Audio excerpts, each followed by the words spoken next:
네, 안녕하십니까. 투벤저스 스페셜. 오늘도 염승환 이베스트 투자증권 이사님 모시고 좀 이야기를 들어보는 시간을 가져보도록 하겠습니다. 최근에 좀 되게 많은 사람들이 놀란 게 사실 외국인이 사야 오른다, 한국은 좀 그런 분위기였는데 뭐 좀 더 시간을 두고 봐야 되겠지만 최근으로 한정하면 좀 개인 매수세가 뭔가 기관이나 외국인을 좀 이기는 모양새까지 나타나고 있는데 이런 광경을 좀 이전에도 혹시 보셨는지 해서요. 코스닥은 그런 게 많았어요. 원래 코스닥은 개인 투자자 거래 비중이 85%예요. 그렇기 때문에 외국인 기관보다는 개인이 훨씬 중요합니다. 그래서 뭐 코스닥은 늘 그랬기 때문에 크게 뭐 그러진 않는데 요새는 코스피까지도 개인 투자분들이 이겨버리시더라고요. 근데 이거는 정말 드물어요. 코스피는 아까 말씀한 외국인이에요. 그냥 외국인이 거의 결정을 합니다. 작년만 해도 외국인들 상반기까지 얼마나 주식 많이 팔았습니까? 개인이 아무리 사도 그냥 주가가 그냥 추풍 나백처럼 떨어졌는데 작년 여름 지나고요. 외국인이 이제 코스피 매수 들어갔거든요. 그리고 얼마나 또 많이 올랐어요. 그죠? 그래서 외국인이 이기는데 이번엔 되게 이례적인 것 같아요. 그래서 이런 경우는 사실 드문데 그만큼 이제 과거랑 다르게 두 가지 측면인 것 같아요. 왜냐하면 옛날에는 개인 투자분들이 이 코스피를 사도 힘이 없는 게요. 분산이 돼요. 한 업종에 집중 투자하는 게 아니라 그러니까 주로 많이 빠지는 거를 그냥 저가에 많이들 이렇게 나눠서 사세요. 그러다 보니까 영향을 못 줍니다. 근데 외국인은 힘이 집중돼 버리잖아요. 근데 지금 그 현상이 개인 투자자들이 나오고 있어요. 특정 업종 아시죠? 특정 업종 내에서도 특정 기업에 집중 투자가 들어가요. 개인 투자분들이 하루에 막 많게는 1조씩 삽니다. 이런 건 거의 본 적 없잖아요. 옛날에 제가 삼성전자 그렇게 개인이 산 적 한번 본 적 있거든요. 근데 그 이후로 처음인 것 같은데, 그러니까 과거랑 다르게 개인 투자분들의 힘이 한 곳에 몰리니까 외국인 기관을 이겨버리는 것 같아요. 예, 그래서 그게 좀 과거랑 좀 달라진 점이고, 두 번째는 개인 투자분들의 돈이요 옛날과 비교할 수 좀 너무 많아요. 예, 물론 지금 주식의 고객 예탁금이 54조까지 좀 늘어난 것도 있지만 옛날하고 달라진 게 지금 얼마 전에 한국은행도 그 얘기를 했더라고요. 우리나라 지금 초과 저축이 100조가 넘는데요. 이 개인들이 지금 가게에서 그러니까 돈 안 쓰고 남겨둔 돈이 초과로 저축해 놓은 돈이 100조가 넘는다고 합니다. 어마어마한 돈이죠. 이 돈이 언제 폭발할지 몰라요. 그러니까 이건 뭐죠? 대기자금이에요. 이게 내가 그냥 오늘 아이스크림 사 먹을 수도 있어요. 그 돈 가지고, 그죠?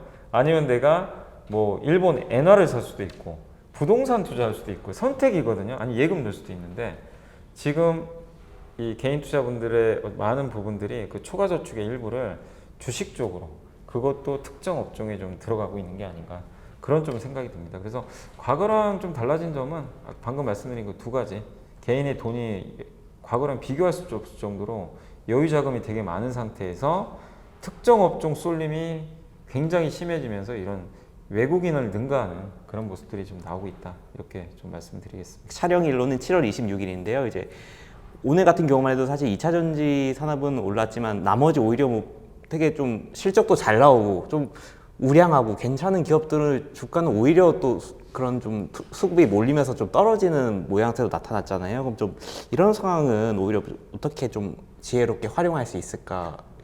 지금은 이제 그러니까 시장마다 약간 색깔이 있거든요. 이제 실적장이 있고 뭐 금융 장세가 있고 되게 다양해요. 근데 지금은 그냥 한마디로 유동성 장세인 것 같아요. 돈으로 가는 장이에요. 이게 가장 대표적인 게 아마 기억하시겠지만 3년 전에 BBIG 아시죠? BBIG 배터리 바이오 인터넷 게임 요 4개만 갔던 적이 있어요. 그 코로나 때 주가 폭락하고 나서요.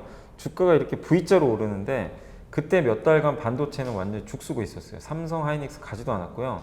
누가 갔냐면 처음에 이제 주가가 폭발한 게 BBIG. 그 대표적인 기업 중에 하나가 뭐 신풍제약 같은 코로나 치료제 아시죠? 여기 시젠.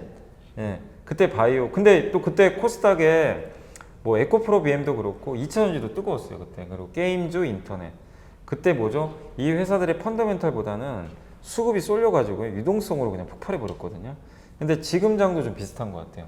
수급이 어느 특정 업종에 좀 몰리면서 굉장한 이제 유동성으로 좀 이끌고 가는. 한마디로 지금은 이 수급 장세라고 그냥 보시는 게 좋을 것 같아요.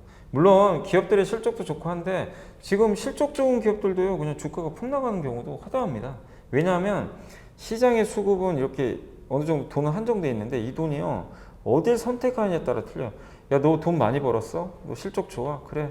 근데 난 관심 없어. 난 이쪽만 관심 있어. 그러면 오히려 이거 들고 있는 것도요. 그 사람들이 무슨 생각하냐면 야, 실적 좋은 거 알겠는데 너 피크아웃 아니야? 이제 그 논리로 던져버립니다. 던지고 어디로 가죠? 내가 사고 싶은 업종으로. 이쪽으로 더 가는 거죠. 그러니까 이쪽은 계속 빠져버리고요. 오히려 악순환이에요. 예. 좋아도 빠지고 안 좋으면 안 좋다고 빠지고. 근데 특정 수급 쏠리는 업종은 사람들이 다 몰리는 거죠. 이걸 팔아서라도 사게 되는 그 수급이 쏠려버리니까. 그러니까 이 수급 장세는 되게 무서워요. 이 변동성이 되게 커지니까. 근데 아시겠지만 주가는 이건 반드시 진리입니다. 주가는 단기로는 수급을 따라가요. 어쩔 수 없어요. 그렇지만 장기적으로는 결국 어딜 따라갑니까? 펀더멘털 따라갑니다. 그건 명확하죠. 그래서 벤저민 그레미엄이 그 얘기했잖아요. 주식시장은 단기적으로는 투표기계다. 그러니까 투표기계가 뭐죠? 내가 이 선호하는 사람 투표를 하잖아요. 그러니까 약간 인기 투표죠. 인기 투표. 인기 투표인데 장기적으로는 저울이라고 그랬어요.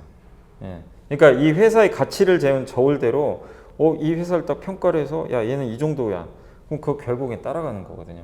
근데 지금은 어떻죠? 인기 투표장이에요. 약간 지금 시장 자체가. 그건 수능을 해야 되지만 중장기적으로는 반드시 저울이 됩니다. 그거는 꼭 여러분들이 장기 투자하실 때 염두를 해두셨으면 좋을 것 같아요. 마지막으로 여쭤보고 싶은 게 사실 이제 매일같이 이제 투자자분들에게 공부를 함께 이제 공유하시면서 네네. 같이 공부를 하고 계신데요. 이제 지난 인터뷰 이후로 쭉 이제 여러 리포트를 보셨을 텐데 이 중에서 또 가장 인상 깊은 리포트를 하나 꼽으면 어떤 리포트를 꼽고 싶으실까요? 저는 이제 반드시 올 수 있는 미래를 항상 좋게 보거든요. 그래서 그때 예전에 리튬도 그랬었고, 근데 이제 지금 뭐 2차 전지가 이미 또 많이 올랐으니까, 그래서 제가 이제 최근에 본 거 중엔 저는 제 개인적으로 가장 관심 있게 보는 분야는 저는 전장 쪽이에요. 전장. 그러니까 물론 배터리도 거기 들어가죠. 근데 배터리 말고도 이 자동차가 전기차가 되고 자율주행 기능들이 들어가면서 전자제품이 굉장히 많이 탑재되잖아요. 그걸 전장이라고 하는데, 그래서 그쪽 보고서들 많이 보고 있는데, 이제 저희 회사에서 나온 게 있습니다. 저희 이베스트에서 제목이 전장에 들어선 전기전자.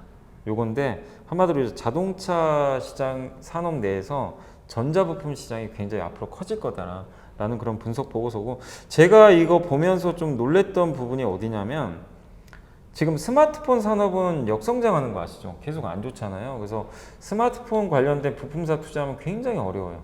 이 시장이 꺾여버리니까 당연히 이 성장이 안 나오는데 주가가 오르기도 좀 어려운데, 근데 아시겠지만 스마트폰에 들어가는 제품 중에 자동차랑 공유되는 제품들이 좀 꽤 있어요.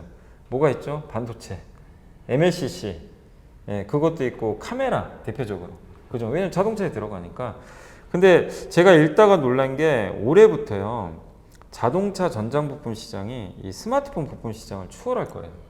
시장에. 그럼 이게 크로스가 일어나는 거죠. 근데 아시겠지만 자동차 전장 시장은 여기 제가 한번 말씀드리고 싶어요. 이제 끝났나요? 이제 시작하니까. 그죠? 바뀌잖아요. 아직 자율주행 시작도 안 했고. 예. 그렇기 때문에 우리가 좀 봐야 될 거는 이번 전기차가 보여줬잖아요. 전기차도 솔직히 내연기관 그 엔진이 없어지고 그 자리를 이 배터리가 대체하잖아요. 그러면서 시장 생기면서 급등한 것처럼 자동차도 이제 전장화되면서 없는 시장이 생기는 거거든요. 그래서 그런 걸 나타내는 이런 보고서다라고 좀 말씀드리고 싶고, 언제부터 좀 본격화될 거냐면 본격 성장은요 25년도가 될 것 같아요. 왜냐하면 25년도에 소프트웨어 기반으로 이 현대차도 선언을 했어요. 그때부터는 소프트웨어로 조작하는 자동차의 원년이 될 것이다. 그럼 자동차가 한마디로 이제 무선 업데이트, 지금 테슬라는 그렇게 되잖아요. 무선 업데이트 받아가지고, 그러니까 정비소 안 가고 야 문제 있어? 우리 리콜 업데이트 해줄게. 이렇게 되는 이제 시대로 열리는데, 그게 소프트웨어 기반인데 그 소프트웨어의 통제를 받는 전장 부품들이 다 들어가야 됩니다. 그게 25년이에요.